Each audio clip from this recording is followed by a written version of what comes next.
gas fees are honestly one of the most hilariously frustrating things in the Web3 space. You're effectively paying a transaction fee that is sometimes higher than the thing that you're buying. In this video, we're going to talk about gas fees, why they exist, what they are, and how to best optimize your transactions, especially on Ethereum, so that you're paying the lowest amount of gas fees at any one point in time.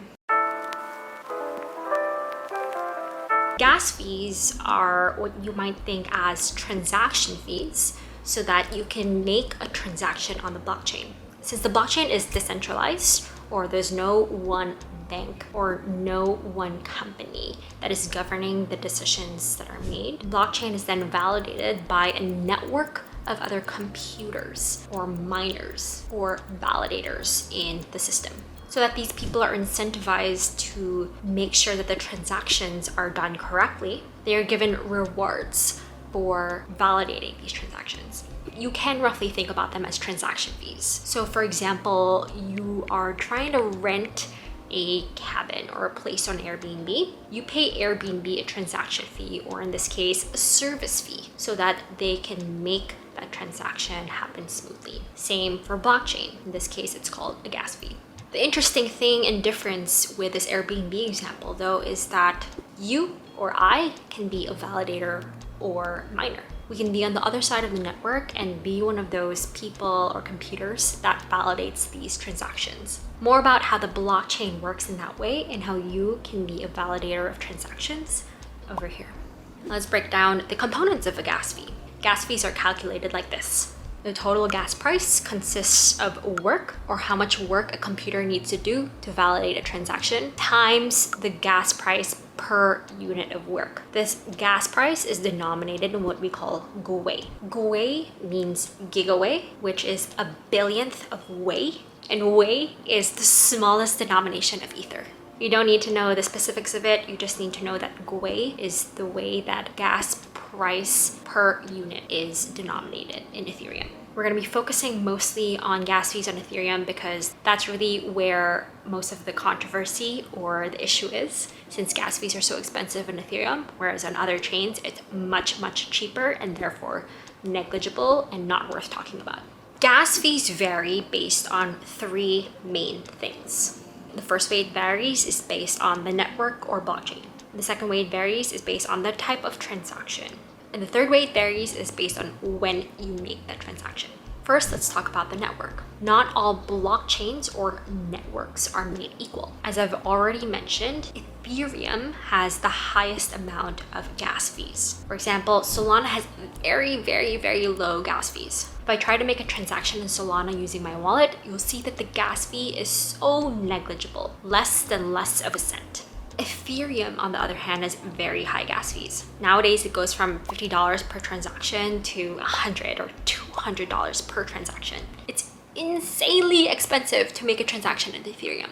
Now, why does this happen? It's because some chains are built for scalability more than others. Turns out Ethereum was not built for that. Hopefully, when Ethereum moves towards Ethereum 2.0, it moves as well towards better scalability and hence lower gas fees. Second, gas fees vary based on type of transaction. As mentioned in the equation, total gas price is equal to amount of work done times the gas price per unit of work done. Certain types of transactions require more work by the computer to validate. Minting or creating an NFT takes up more work than sending that NFT to a friend. The more work it takes, the higher the consequent gas price. Thirdly, gas fees vary based on when you make the transaction.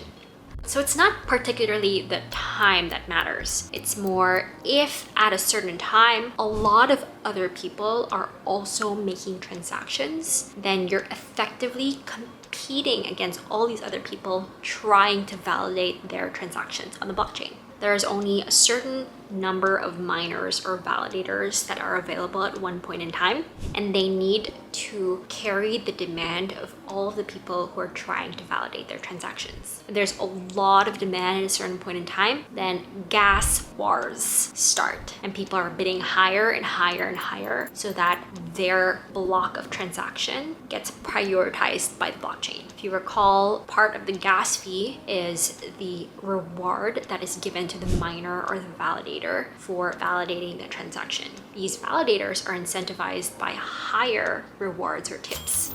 They'll prioritize the ones that are paying higher and higher. This then spikes up gas price per unit. So you typically want to time your transaction so that you're not competing with so many other people.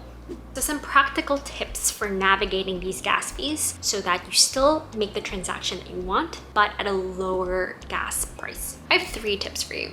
First is to transact on better chains. Ethereum is still the most expensive chain to make a transaction on, though also has the most activity by the ecosystem. You can use other chains such as Solana or Polygon or Avalanche to make these transactions, buy these NFTs, create these tokens, etc. You can also wait for ETH 2.0 to be released. Ideally, the gas prices are better then. Now, if you do want to mint a specific NFT on Ethereum and there's a specific thing that you need to do on the Ethereum blockchain, watch on. Second is pick the right time, when gas fees are lower and there are less people competing and vying for the blockchain spots. Unfortunately, sometimes this is during the most inconvenient of times, usually when you're asleep. It's also very hard to predict when the right time is. So there goes my third tip, which is you can actually set a lower gas fee price and only execute the transaction at that max price. Since trying to pick the right time is a little bit hard, why not automate that process? You can actually set a max price and then just wait for the transaction to execute at that price that you're willing to pay for. Let's walk through this one step by step. Before we do that, let's understand some of the terms. Now, in the second part of this equation, gas fees can be broken down further. It can be broken down to the base fee. This base fee is generated by the protocol. It represents the minimum gas required for a transaction to be included in a block. And this part of the transaction fee is burnt or used up by the blockchain. Second is the priority fee. A priority fee is also called the miner's tip. And this is the tip that is given directly to the people who are validating the transaction on the blockchain. Now that we have a base understanding of what these terms mean, let's get to it. Step 1, let's start with your transaction. Let's say I'm trying to mint an NFT. In step 2, in order to change the gas price, click the edit button. You'll now see the radio buttons of low, medium, high. Ignore this. Let's go straight and click advanced options. Step 3 is changing the max fee. You'll see 3 inputs here, but you only need to focus on changing this last one. What does max fee mean? This is how much money you're willing to spend total for gas, including the base fee and the priority fee.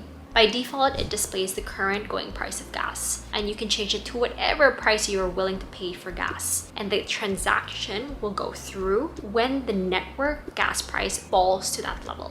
So it's like setting a limit order if you're familiar with investments. Something to note, you do not want to set your price too low such that it never gets picked up and becomes a stuck transaction. For example, I would honestly only ideally pay for $1 or $0 for any transaction. But at the going rate of gas prices, the transaction will never happen and never get picked up. You can use this DeFi tracking saver Chrome extension to determine what the gas fees are at the moment and its previous blocks. Balance that with your willingness to pay. You can also use this other tool, Gas Tracker, to see the approximate time frame your transaction will execute based on the size of GUI you use. Now that you have a comfortable number, type it in. You'll probably see the following message in red. Do not worry about this. It's just saying that it won't go through currently because the network is busy. When the network congestion does fall down, then it will execute at the price that you set, provided it's a reasonable price. Last step, click continue and go. Note that it'll take time because you're waiting for the traffic and congestion to go down before it executes. You'll know it works once you click the Assets tab of your wallet and see that your transaction went through. I have one more tool for you. It's called fees.wtf. It helps show any of the fees that you've accumulated and paid to the Ethereum network, so you can keep tabs on how much gas you've issued. Nonetheless, whether you are paying for gas or not, I hope that this was really helpful in your Web3 journey. I'll see you in the next video. Happy transacting!